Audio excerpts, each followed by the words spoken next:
Hello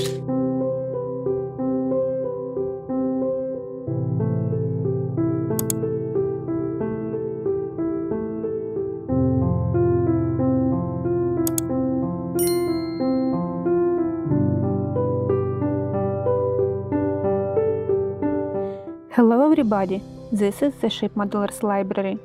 Today I will show you a book about the colonial vessels by William Baker, some 17th century ship designs.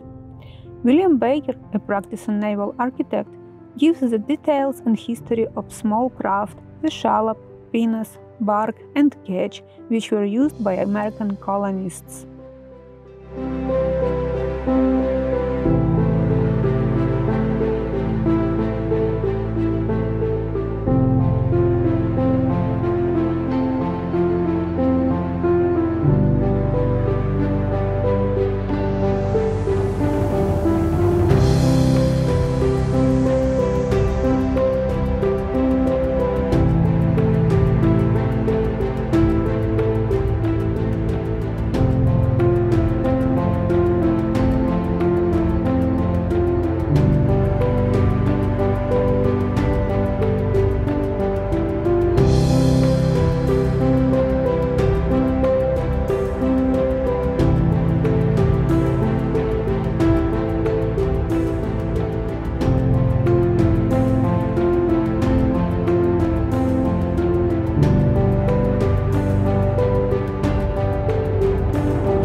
Thank you for watching. Let me know in the comments section below which book would you like to flip through in the next edition.